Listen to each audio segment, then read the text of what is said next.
Hi, my name is Allie Haycock. And I'm Emma Reedhead, and we are interns for the Bureau of Land Management. And we are going to teach you a little bit about hummingbirds today. So, hummingbirds are one of the smallest birds on Earth.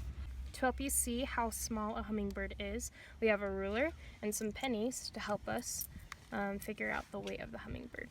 A hummingbird is typically about 3.5 inches long. A hummingbird could fit in my hand with the tip of its beak resting at the bottom of my palm and its tail at the bottom of my hand. Some hummingbirds weigh 11/100ths of an ounce. That's comparable to the size of 1 penny. But other hummingbirds can weigh up to 3 pennies, with the largest being 4 total pennies. So grab some pennies and you can compare for yourself the size of a hummingbird. But they have a big brain. 4.2% of their whole body weight is just their brain alone. They remember every flower that they've ever visited. So something interesting about hummingbirds is they actually have a third set of eyelids, and it's a clear piece of skin that goes over their eyelids, and it almost acts like flight goggles so that they are able to protect their eyes when they're flying really fast. That's really cool. Okay, so hummingbirds, they fly super fast. If you've ever seen them in your yard, they're usually there from late March through mid-November, and they have a humming sound, and that's why they're called hummingbirds. Hummingbirds can fly on average 35 miles per hour. Something interesting about male hummingbirds is they actually make a whirling sound when they will usually they'll be the ones to do different tricks, and they can dive at up to 60 miles an hour. Yeah, that's pretty fast. Okay, so there are some cool species that we want to talk about, and they're the most common in Utah. So there's 2 different species that you'll probably see at your hummingbird feeders when you make them.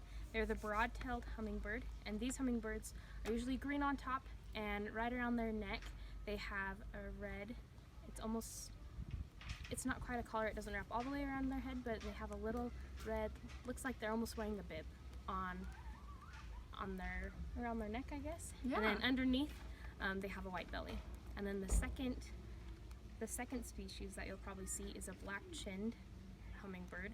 So they're dark brown or black-ish and on top, and then on their bellies they're usually a lighter color. They have a dark purple neck, and it's so dark purple that sometimes in the different lighting it'll look black. We would like to share with you a way that you can feed a hummingbird. They love sugar and nectar. Nectar is a form of sugar in plants, especially flowers, and they like insects for their protein. Check out your hummingbird handout to find more cool facts about hummingbirds. Now we're going to show you how to make your own hummingbird feeder. So we're going to show you how to make a hummingbird feeder. This is an example of what you're going to make. If you'll notice, there's a hole right here, and that is where the hummingbird's long beak goes into, where the tongue will come out of the beak and lap up the nectar that's in here. And if you'll notice, there's not a stand or anything for the hummingbird to sit while they eat, and it's because hummingbirds hover over the flower when they eat their nectar. And you can see that a lot when you see them out in nature. So this is what you can find in your hummingbird feeder kit. You'll find 2 pipe cleaners, 1 piece of green wire, a test tube with a lid, and 2 pieces of flowers.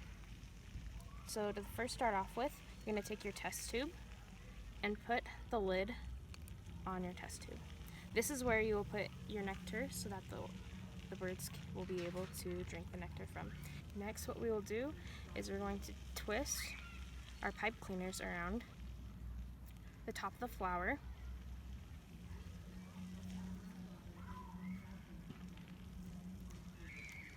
like so.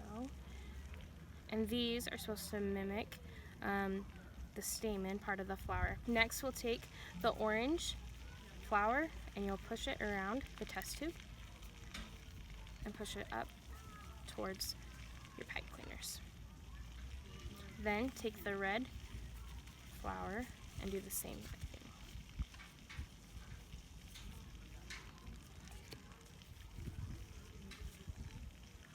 With our green wire, you're going to poke part of it or tuck it in to the back of the flower and then wrap it around the test tube a few times. And then you'll be able to attach this to a pole or a tree or to a swing, and you'll be able to feed your hummingbirds. Thank you for watching. Have fun with the rest of your projects.